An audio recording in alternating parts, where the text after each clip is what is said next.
Bienvenue dans notre émission « Levez vos yeux en haut ». Aujourd'hui, le titre de la méditation est « Dieu dans la nature ». Les perfections invisibles de Dieu, sa puissance éternelle et sa divinité se voient comme à l'œil nu depuis la création du monde quand on les considère dans ses ouvrages. Ils sont donc inexcusables. Romains 1, verset 20. Je ne vois aucune raison pour laquelle les opinions d'érudites et de soi-disant grands hommes devraient être crues et exaltées. Ceux qui sont liés au Dieu infini sont les seuls qui se servent correctement des connaissances ou des talents qui leur ont été confiés par le Créateur omniscient. Aucun homme ne peut exceller en connaissance et en influence à moins d'être allié au Dieu de sagesse et de puissance. La vraie preuve d'un Dieu vivant ne réside pas seulement dans une théorie.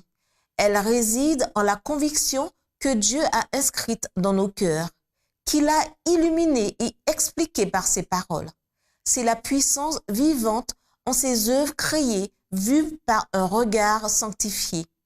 La précieuse foi inspirée de Dieu donne de la force et de la noblesse au caractère.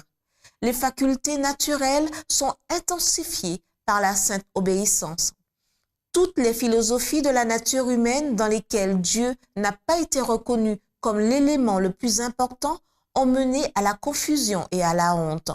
La vie que nous menons par la foi au Fils de Dieu est une série de triomphes qui ne sont pas toujours constatés et compris par les parties intéressées, mais dont les résultats ont une grande portée.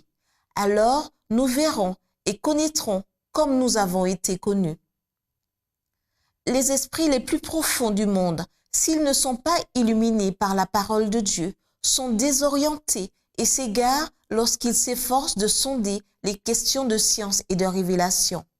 Le Créateur et ses œuvres ne peuvent être saisis par une compréhension bornée et les hommes en concluent que parce qu'ils sont incapables d'expliquer les œuvres et les voies de Dieu selon des causes naturelles, l'histoire biblique n'est pas digne de confiance.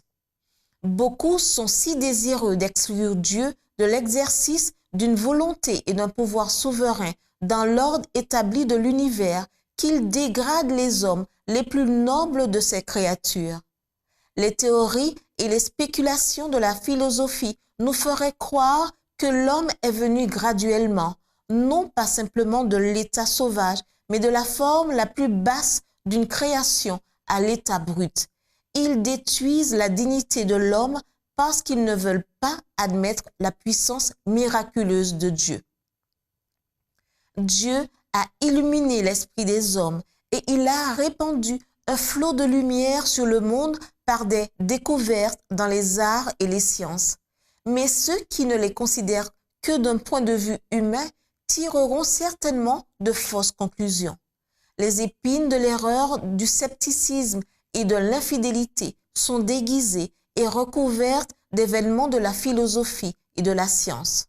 Satan a imaginé cette manière habile de détourner les âmes du Dieu vivant, de la vérité et de la religion. Il exalte la nature au-dessus du Créateur de la nature.